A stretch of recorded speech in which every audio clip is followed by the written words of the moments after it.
Bonjour Wesley, Bonjour Jocelyn. je suis ravi d'être avec toi aujourd'hui pour parler de la gestion de ton fonds CPR Invest Global Disruptive Opportunities. Pourrais-tu nous rappeler en quelques mots en quoi consiste la disruption? La disruption, pour nous, elle part d'une innovation. Ça va être un produit, un service qui va transformer un marché existant ou en créer un nouveau. Cette innovation, elle va être moins chère, plus simple, plus rapide, plus pratique à utiliser. Finalement, la disruption, elle change la donne avec l'émergence de nouveaux leaders dans les différents secteurs. Nous avons une approche holistique pour capturer le changement que la disruption apporte. Elle va se traduire par une croissance bien supérieure à celle du marché. Nous avons une gestion de conviction autour de 60 titres et un biais sur des capitalisations moyennes. Enfin, nous allons investir sur tout le cycle de la disruption. Des entreprises plus matures, avec des business models avec plus de visibilité, mais aussi très tôt dans le cycle, lorsqu'on pense en termes d'adoption sur les différents thèmes ou les titres.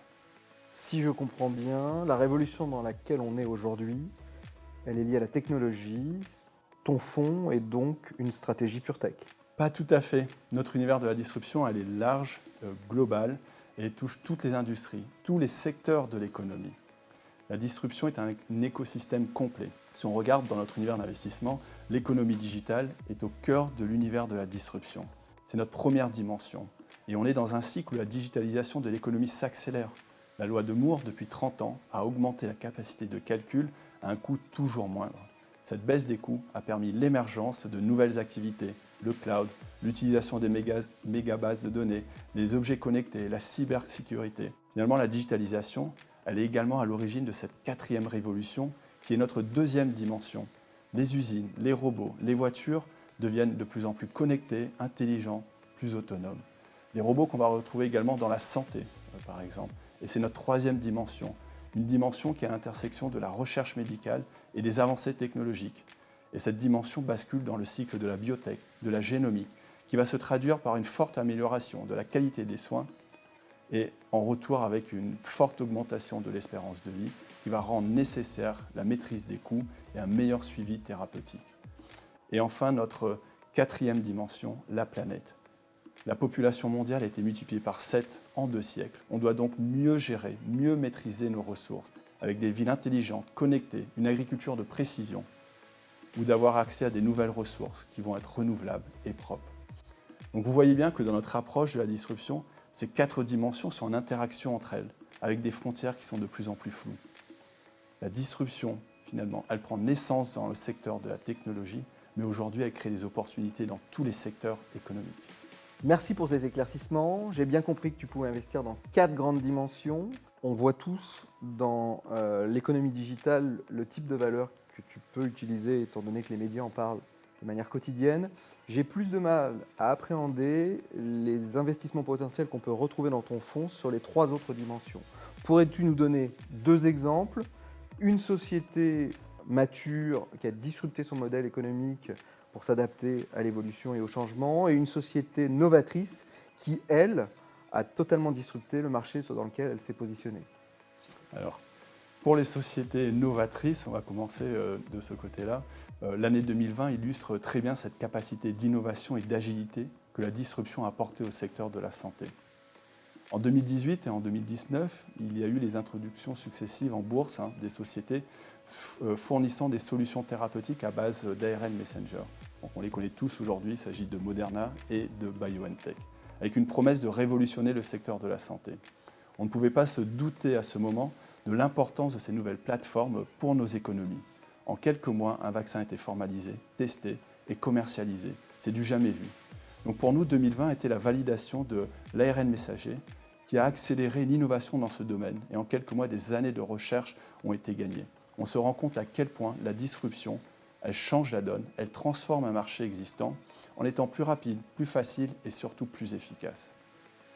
Dans l'exemple de sociétés plus matures, donc dans l'industrie 4.0, Nidec, une société japonaise, qui illustre l'importance un peu de se remettre en question et de chercher de nouveaux marchés. Depuis 30 ans, Nidec est le spécialiste des moteurs de précision à courant alternatif, dont le principal débouché a été le disque dur, progressivement remplacé par les mémoires flash. Donc un marché cœur qui est en décroissance structurelle depuis plusieurs années. Donc Nidec avait besoin de se positionner sur de nouveaux marchés à forte croissance. Et il a choisi le véhicule électrique. Parce que le point commun entre le disque dur et la voiture électrique, c'est ce petit moteur de précision, un électromoteur, expertise de Nidec depuis 30 ans. Et aujourd'hui, Nidec fournit un élément essentiel d'une voiture électrique qui va être plus robuste, plus léger et moins encombrant. Wesley, pour finir cette interview, j'aimerais qu'on parle du passé, du présent et du futur de ton fonds. Pourrais-tu nous rappeler la performance de CPR Invest Global Disruptive Opportunities depuis son lancement en 2016, nous faire un focus sur 2020 et 2021 et bien évidemment nous donner tes perspectives afin de savoir s'il est encore temps d'investir dans la disruption. Alors, depuis le lancement, le fonds affiche une performance annualisée de 16,5%. Et depuis le lancement, cette performance a été constante, avec une accélération claire en 2020.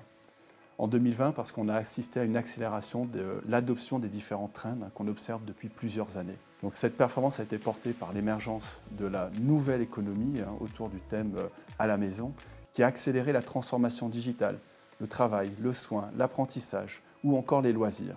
Donc dans cet environnement de l'économie digitale a été le principal moteur de la performance grâce à un bon effet de sélection sur les thèmes de croissance circulaire, quand on pense au cloud, à la cybersécurité ou encore dans le big data. Nous avons également bénéficié de nos expositions dans le secteur de la santé avec l'accélération de la télémédecine, le diagnostic ou encore l'émergence des nouvelles plateformes thérapeutiques comme l'ARN messager. Pour 2021, lorsqu'on regarde le positionnement qu'on a dans le fonds, nous avons une orientation beaucoup plus cyclique afin de profiter de cette dynamique de réouverture de l'économie mondiale.